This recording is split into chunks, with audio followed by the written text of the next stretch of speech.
¿Qué tal? ¿Cómo están? Bienvenidos a esta edición de Agenda Económica. Gracias por acompañarnos en la mañana de este día, jueves 8 en punto, iniciando esta revisión de media hora con los temas más importantes en materia económica, de negocios y finanzas. Vamos a estar revisando detalles de lo que ha ocurrido en las últimas horas, de lo que viene también la jornada y actualizando datos que esperamos a esta hora publica el INE en instantes respecto a la inflación. Nos vamos de inmediato a nuestro resumen de noticias que comienza revisando información en relación al riesgo que ha advertido la industria de cortes de gas para el sector industrial en nuestro país. Esta noticia pareciera llevarnos varios años atrás cuando se hablaba de los cortes de gas desde Argentina, recordarán ustedes. Pues bien, en este caso se trata de una situación bien distinta y el riesgo, ha aclarado el ministro Llobet, sería bajo, pero no es cero. Todo esto tiene que ver fundamentalmente con el retraso de un barco que traía gas natural licuado al terminal de Quintero y que había generado algo de incertidumbre sobre las posibilidades que tenía Metrogas de poder efectivamente mantener el suministro estable. Las dudas, el análisis sobre esta situación y qué riesgos representan a futuro es lo que veremos en unos instantes aquí en Agenda Económica. Por otra parte, la empresa de distribución eléctrica Enel presentó una reclamación ante la decisión de la Superintendencia de Electricidad y Combustibles por la aplicación de la Ley de Servicios Básicos. ¿Qué es lo que ha ocurrido con esta ley? Recuerden, en medio de la pandemia se daba la posibilidad de no pagar las cuentas de luz y que eso no significara una suspensión del suministro automáticamente como ocurre en un escenario habitual. Pues bien, desde Enel han dicho que hay un abuso de esta interpretación y que básicamente algunos clientes de alto consumo con cuentas millonarias están abusando de esta ley. Teniendo la posibilidad de pagar, no lo han hecho. Es más, Enel se dirigió precisamente a algunos de estos clientes. El 65% de aquellos que fueron notificados tras el aviso de Enel lograron pagar, efectivamente, a diferencia de otras familias de menores recursos que sencillamente no tienen cómo hacerlo en estos tiempos. Ya revisamos más detalles de esta controversia en un momento bien particular también para ese sector. Por otra parte, buenas noticias, se entregaron las cifras conocidas ayer desde el Banco Central en relación a las exportaciones que anotaron un récord para este primer semestre. De los datos de enero a junio fueron más de 45.000 millones de dólares los envíos al extranjero, impulsados principalmente por el precio del cobre y también por el repunte de otras exportaciones. Destacan, por ejemplo, lo que ha ocurrido en materia de salmones, con la celulosa, papel, cerezas también a China, un mercado que ha crecido muchísimo, que está demandando mucho de esta fruta. Entre otros, lograron impulsar entonces las exportaciones después de un 2020 que fue absolutamente excepcional, paupérrimo desde el punto de vista de las noticias económicas.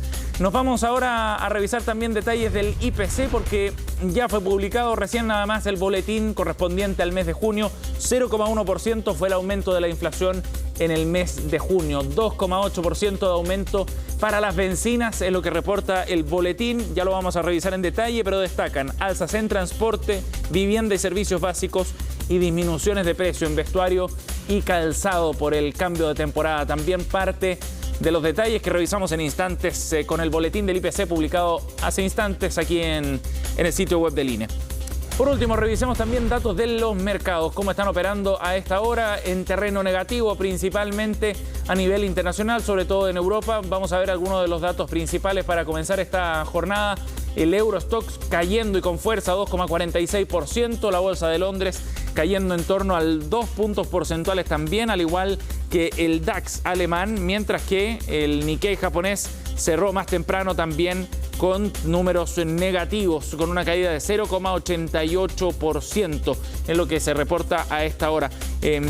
Ayer la Bolsa de Santiago recuperó algo de terreno después de una caída muy fuerte ocurrida el martes. Ayer cerró con un alza de 0,98% en línea con el Dow Jones en Estados Unidos, que subió 0,3%. Ojo con el dólar, llegó a su nivel más alto desde diciembre, 751 pesos. El cierre del tipo de cambio ayer en nuestro país, otro reflejo también de las incertidumbres que rodean al mercado local. El cobre a esta hora está con una caída de 1,75%, $4.24 la libra para el metal rojo. Bien, 8,5 minutos. Vamos de inmediato a revisar más detalles del IPC. Recién nada más conocíamos el boletín a través del sitio web del INE sobre el IPC de junio. 0,1%, ese fue el alza de la inflación.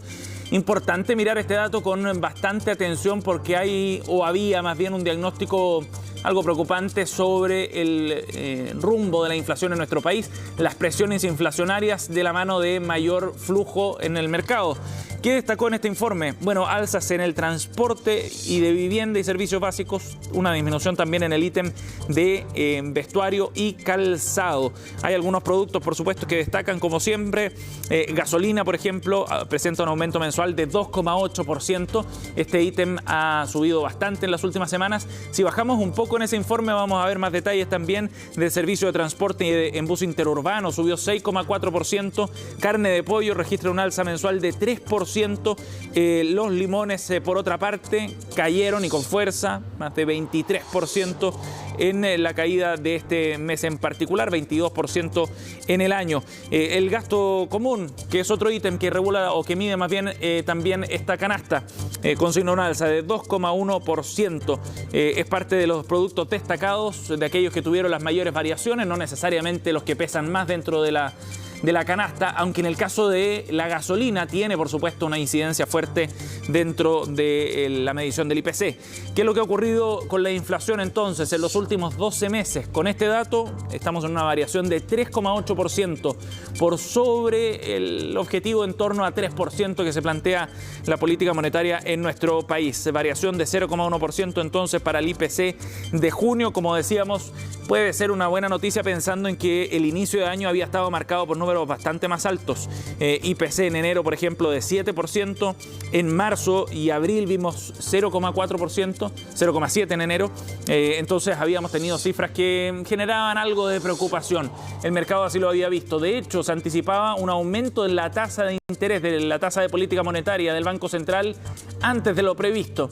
Quizás con este dato esa apreciación puede ir cambiando un poco. Veremos cómo reacciona el mercado también durante el día de hoy a estas noticias. Bien, nos vamos al detalle entonces de las informaciones para revisar más sobre este riesgo que había surgido en las últimas jornadas sobre un posible corte de gas para el sector industrial. Había generado alarma, por supuesto, en este sector y la razón principal tenía que ver con los problemas que había tenido Metrogas para recibir una embarcación que traía gas natural licuado, este buque de transporte que había llegado a las costas chilenas pero que no había podido entrar al terminal de regasificación de Quintero por las marejadas. Y vamos tomando nota de esos efectos que está generando el cambio climático en distintos ámbitos, uno de ellos el del transporte marítimo. En primera instancia el corte se había programado para este jueves a las 6 de la mañana, sin embargo la empresa anunció que lograron postergarlo para el lunes 12 de julio.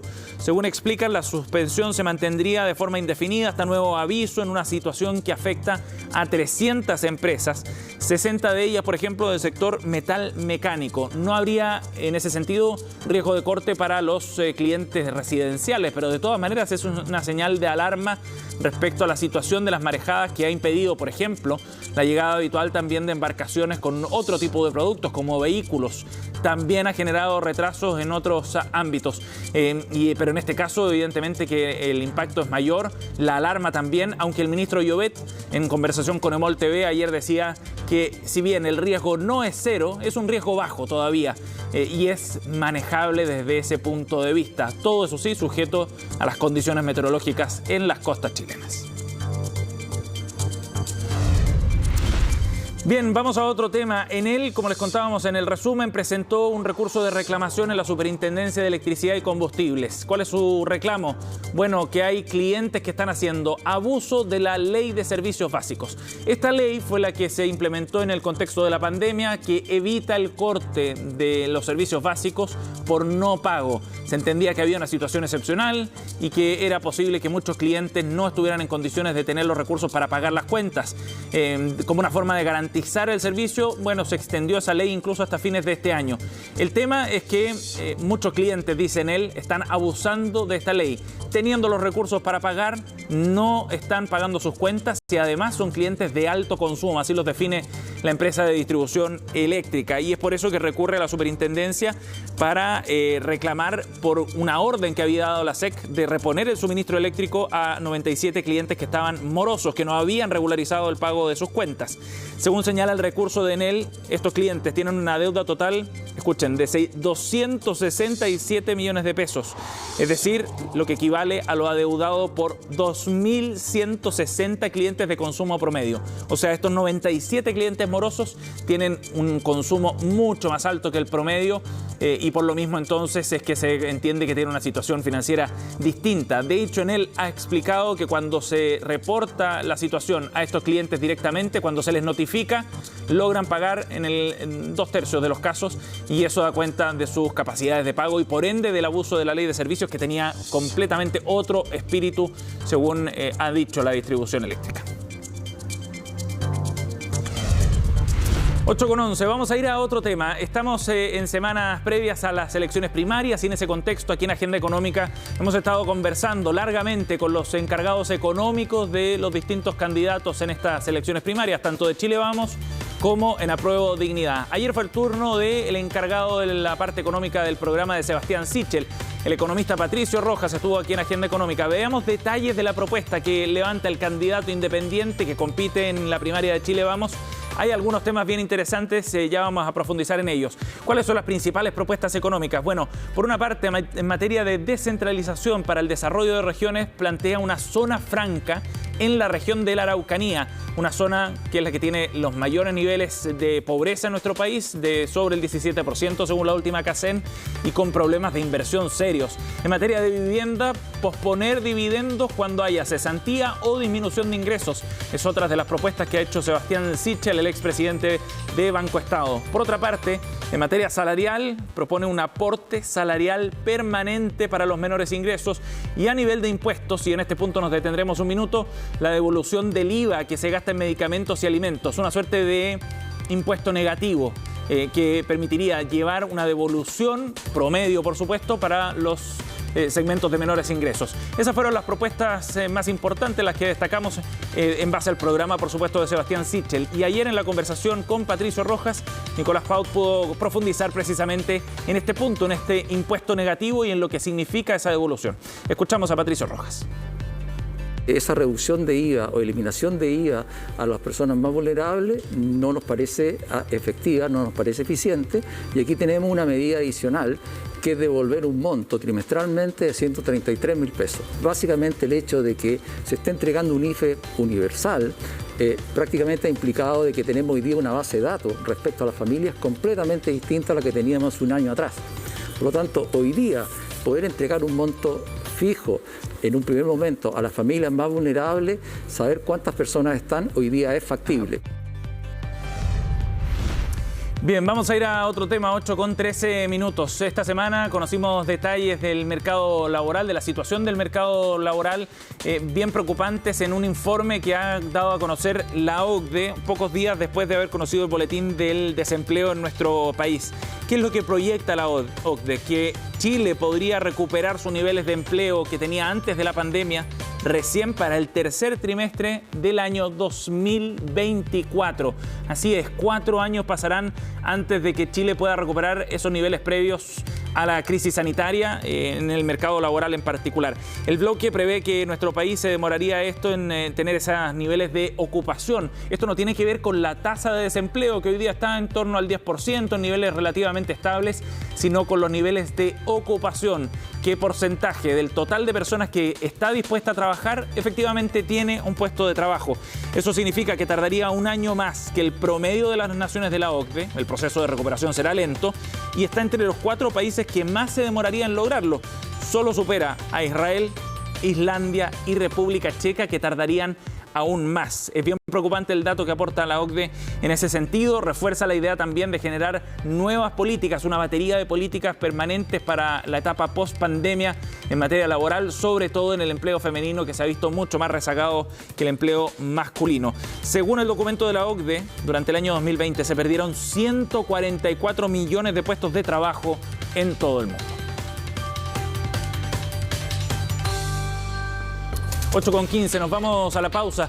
Al regreso estaremos conversando con el diputado independiente de la bancada UDI, Álvaro Carter, sobre un proyecto que ha generado mucha controversia y críticas desde el sector técnico.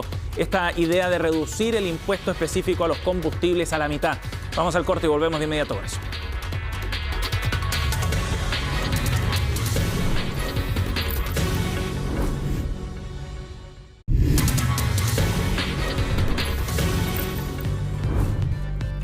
Bien, ya estamos de vuelta para conversar sobre un proyecto que está avanzando en el Congreso. Fue despachada la idea de legislar, es su primer trámite desde la Comisión de Hacienda, la idea que busca rebajar el impuesto específico de los combustibles en un 50%.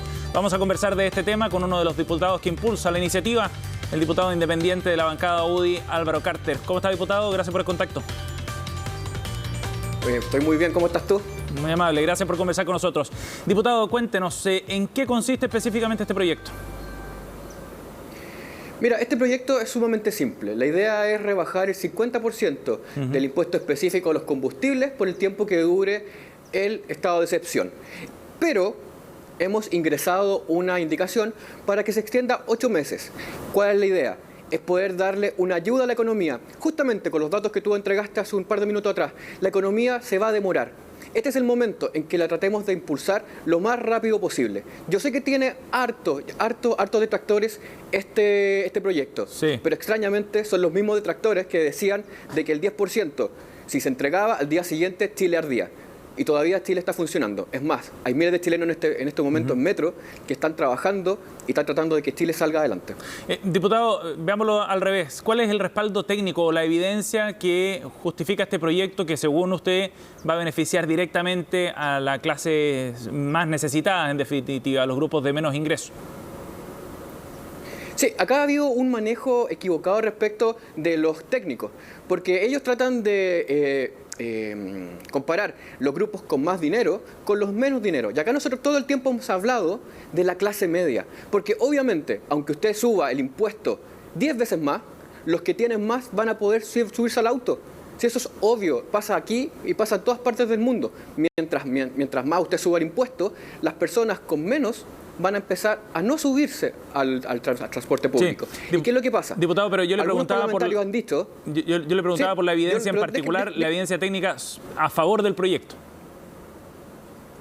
Hasta ahora nadie se ha atrevido en televisión decirlo, porque le da temor a que lo funen. Justamente ayer nosotros hemos hablado con un par de economistas que nos dicen sí, se podría, pero de forma transitoria, no de forma permanente, porque claramente en el futuro tenemos que trabajar hacia un país y un mundo más verde. Por lo tanto, esto se tiene que solucionar y trabajar para trabajar hacia allá. Si aquí la idea tampoco no es que contaminemos, pero este es un momento excepcional. Y por eso estamos tratando de tomar medidas excepcionales. Esto no es simplemente, como han dicho algunos, que es un tema populista, para nada. Se entiende que es transitorio. A miles de chilenos. ¿Qué economistas son, diputados? Sería interesante conocer los argumentos técnicos de evidencia a favor de este proyecto. Sí, ellos de verdad me han pedido anonimato, porque ayer justamente cuando estaba conversando con uno de ellos en el Congreso, hubo amenazas de funa. Y estamos viviendo un momento sumamente violento respecto a eso. Entonces él me dijo, por favor, yo quiero que no lo digas. Justamente diciéndole que hoy día yo tenía una entrevista con usted. Entonces, frente a eso yo no puedo hacer mucho más. Sí, está bien. Qué lástima, porque es un debate que desde el punto de vista técnico sería interesante que tuviéramos. Pero más allá de eso, diputado, vamos ahora efectivamente a las críticas. Este proyecto significaría una menor recaudación para el fisco, que va de los 1.200 a los 1.500 millones de dólares, según distintas estimaciones. Pero es muchísima plata en un momento en que el Estado necesita precisamente gastar y recaudar más. ¿De dónde sale el dinero para poder reponer esos recursos que dejaría de percibir el Estado?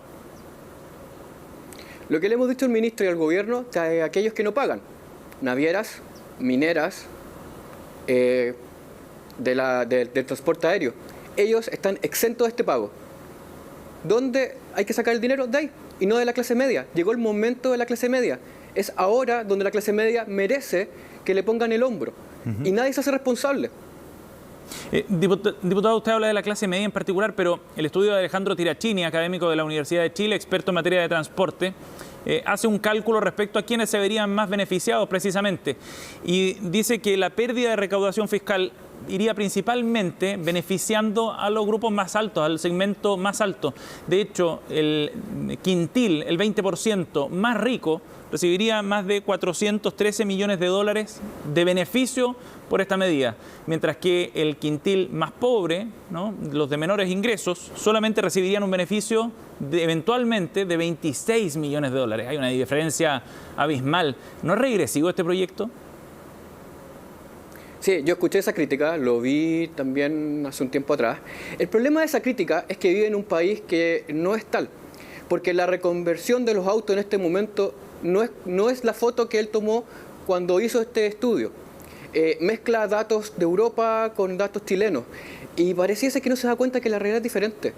Estos antecedentes son chilenos, diputado. No es un estudio de la situación europea, son datos chilenos. Yo lo sé, yo lo sé, pero se hacen comparaciones y muchos lo han hecho, con la comparación con la OCDE, hablan de Europa, lo he visto, se ha estado leyendo y uno no puede ser ciego a las críticas. Uno cuando quiere avanzar en un proyecto de este tipo, tiene que tomar las críticas, tiene que tratar de avanzar y mejorarlas y mejorar los proyectos. Si como te digo, acá no es crear un proyecto simplemente para salir en televisión, para poder que la gente le diga gracias por lo que está haciendo. No, en ningún caso, menos para que a uno le digan gracias, sino porque es verdad. Justamente con las personas que están acá del móvil de tu canal, les preguntaba precisamente sobre el impuesto específico de las gasolinas y me decían, sí, por favor, bájenlo, porque esto es injusto. Una persona que gasta 20.000 pesos diarios repartiendo y que gasta estos 20.000 de benzina, más de 8.000 pesos es solamente 8.000 pesos es solamente en impuestos.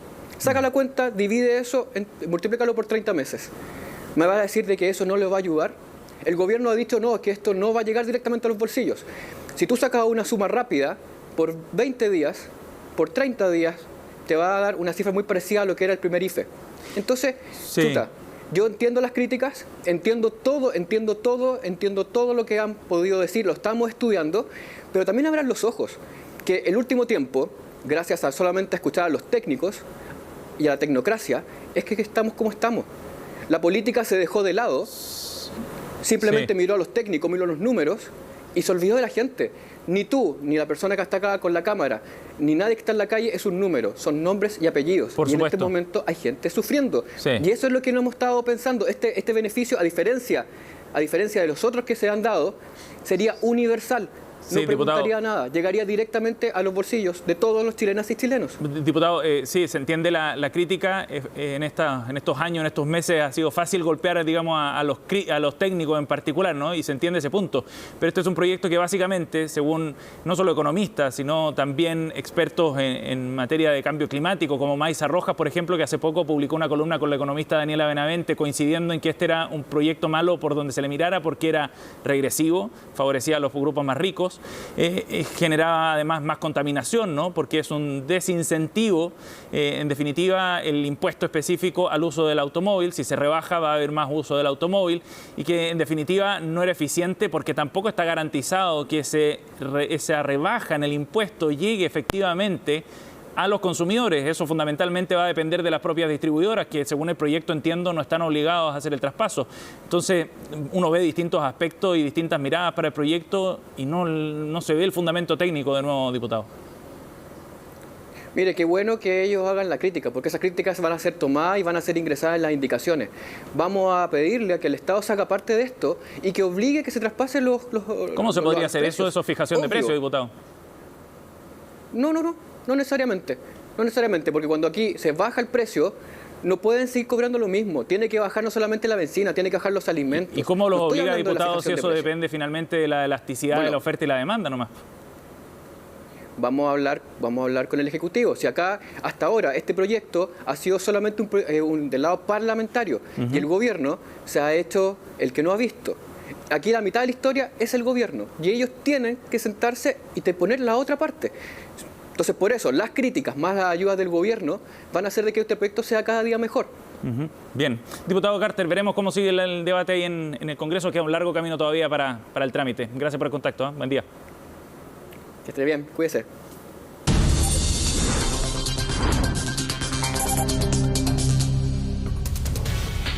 Con 28. Antes de despedirnos, queremos invitarlos a la pregunta del día de hoy, que justamente tiene que ver con este tema. La Comisión de Hacienda de la Cámara, como les contábamos, aprobó en general el proyecto que busca rebajar este impuesto específico a los combustibles en lo que dura el estado de excepción. 8 meses más, decía el diputado Carter, se alargaría esta iniciativa. ¿Está de acuerdo con la idea? La pregunta de hoy en nuestra cuenta de Twitter. Los invitamos a votar @CNN Chile con las alternativas. Dejen su comentario, luego las leemos en Noticias Express. Gracias por acompañarnos. Son las 8:28. Viene Jacinta Molina con las noticias internacionales en Conexión Global.